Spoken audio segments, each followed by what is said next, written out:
What is going on, Box Bros? It is the Box Man here, and welcome back to another episode of Star Wars Rants.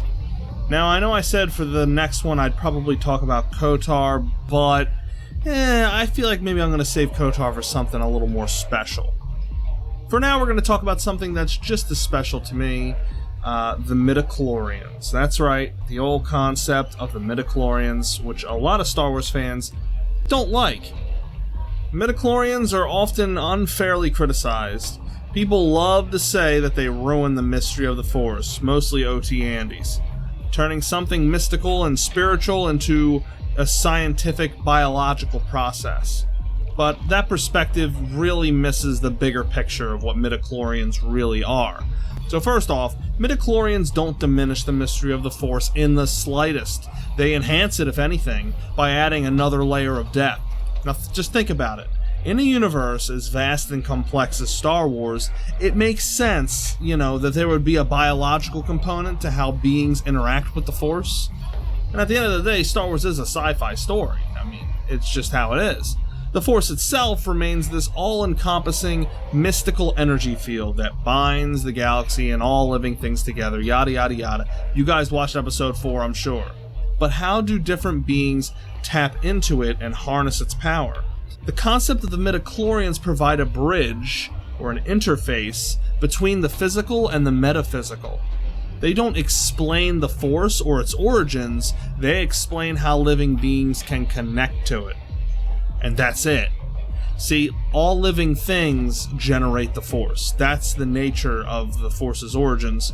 It just comes from all living things. That's why on planets like Dagobah, where there's an insane amount of living things, the Force is especially potent. And on planets like Tatooine, it's pretty much dead.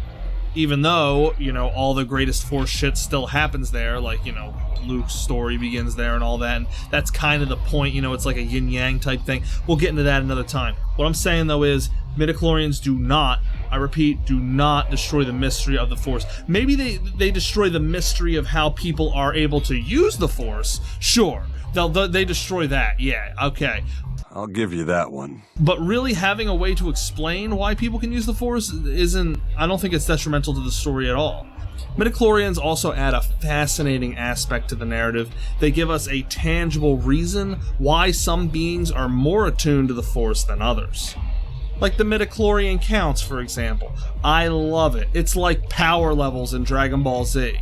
Except midichlorian count is more like their potential and not exactly how powerful they are. So for instance, Anakin's midichlorian count is around 40,000, which is pretty much the highest ever recorded in Star Wars fucking history, but I mean, he was the chosen one, so of course. But that means his potential. Did he ever reach the potential of 40,000 midichlorians? No, nowhere close. No. His potential, he got pretty up there. I mean, he was strong, especially in episode 3, toward the end, but he was nowhere near 40,000. There were beings throughout history that reached very close to, if not reaching, their maximum midichlorian potential. Like Exar Kun, for example. So, I mean, it's really cool at the end of the day. When you really think about it, the midichlorian concept, it adds a fun new depth and layer to Star Wars. So again, some people are just stronger in the Force than others, and it's because of the midichlorians. It's like saying some people have a better pitch than others, and so they can more easily become musicians. It doesn't reduce the beauty of music to explain why someone might have a more natural talent for it. Moreover, the existence of the midichlorians doesn't negate the spiritual journey that a Force user must undergo. See, Anakin had the highest known midichlorian count, like I said, but that didn't guarantee his mastery over the Force. He still had to train, he still had to learn, had to get his ass kicked over and over again. He had a rough time of it. The Force, with all its mysteries, still require wisdom, discipline, a deep spiritual connection, none of which can be measured in a blood test. What's more, the very idea that something as mystical as the Force could have a biological component is fascinating in its own right.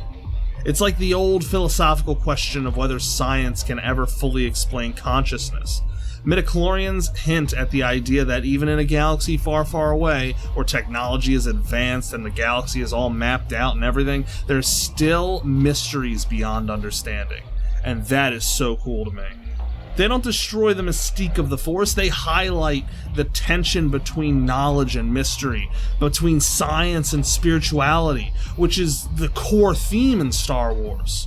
So, rather than dismissing the Midichlorians as a misstep or saying it was George being stupid, we should appreciate them as the brilliant addition to the lore that they truly are. Brilliant. Brilliant. I really do think that it deepens our understanding of the Force, and it does not rob the Force of its mystery at all. And it reminds us that, even in the Star Wars universe, as in our own, the boundaries between science and mysticism are often more fluid than we might think. So in closing, the midichlorian concept is brilliant, and anyone who says otherwise is probably an OT Andy. So there's my canon opinion, guys, of the midichlorians. They're good, they're great, really fun concept. Like I said, I like to think of it as power levels in Dragon Ball Z. At any rate, thanks for listening to this rant, guys. Let me know what you want me to rant about next, you know? It could be anything. I could talk about Star Wars until the cows come home. Shit, what's a cow-like species in Star Wars that I probably should have said? Alright, cut that. I could talk about Star Wars till the Rontos come home. Boo! Maybe Dewbacks would have been better.